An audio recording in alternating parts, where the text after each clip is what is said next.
Le procès est paralysé depuis le 29 mai, boycotté par les avocats des différentes parties qui réclament une aide financière à l'État. Après des semaines de bras de fer, une issue pourrait avoir été trouvée. Le 5 juin, le ministère public avait demandé un nouveau renvoi, assurant que la crise était en voie de dénouement.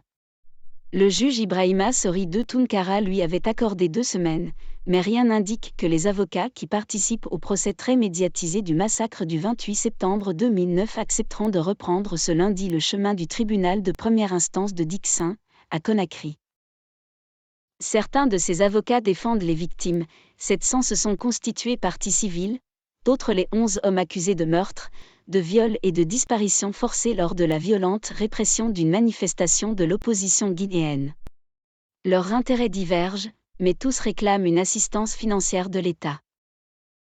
Leur refus de participer aux audiences, ces dernières semaines, a fortement déplu à Alphonse Charles Wright, le ministre guinéen de la Justice.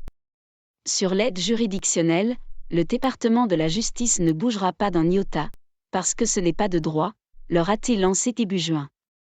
Mais une tentative de compromis serait en passe d'aboutir. Une solution sera trouvée d'ici lundi 16 juin, je peux vous le garantir, a déclaré le ministre. Alphonse Charles Wright mise sur l'aide de différents partenaires, du PNUD, de l'ambassade des États-Unis et de l'Union européenne. Chaque partie est aujourd'hui convaincue de la nécessité de regarder la vérité en face, assure-t-il. Selon nos informations, l'État devrait lui aussi mettre la main à la poche pour compenser le manque à gagner des avocats qui, chaque semaine, passent 3 jours au procès, l'idée étant de porter leur honoraire mensuel à 50 millions de francs guinéens. Si les avocats insistent tant pour que l'État leur vienne en aide, c'est aussi parce que leurs clients, victimes ou accusés, sont bien souvent insolvables et dans l'incapacité de continuer à les payer.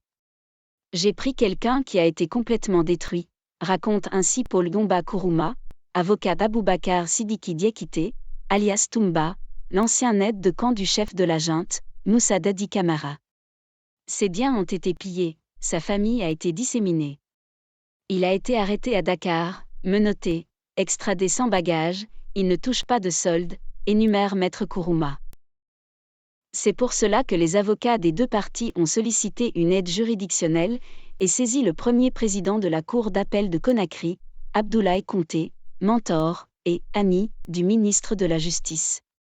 Une réunion de conciliation a été organisée avec le garde des Sceaux, sans beaucoup de succès. Les avocats ont mis en avant une loi que Wright avait fait adopter la veille de l'ouverture du procès par le Conseil national de transition, CNT, laquelle permet, en son article 12, de demander l'aide juridictionnelle avant, pendant et après l'instance par tout justiciable.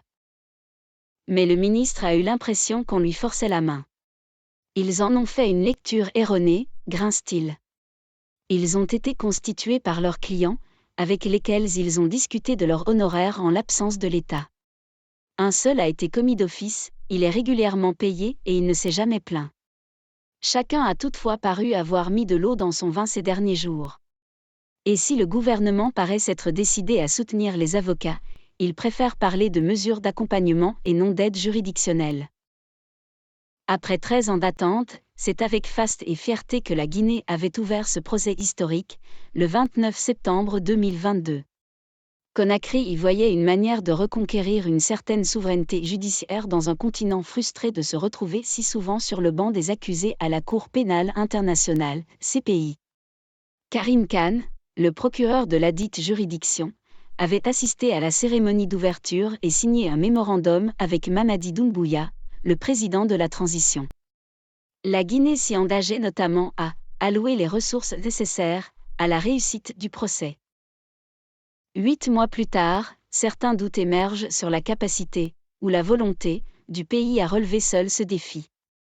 Ce n'était pas gagné, admet Charles Wright. Mais il fallait suivre les instructions fermes de Mamadi Doumbouya. Les partenaires, comme l'ONU, ont offert leur expertise pour former les juges et les avocats, mais pas d'argent. Le premier budget prévisionnel n'avait par ailleurs pas pris en compte les avocats. Une erreur qui fait tache, relève une source dans l'appareil judiciaire. Laquelle ajoute que, dans ce procès, juges et procureurs sont logés dans des hôtels et perçoivent des primes. Merci d'avoir suivi cette émission. N'oubliez pas de vous abonner et de partager massivement cette vidéo. Merci et à la prochaine.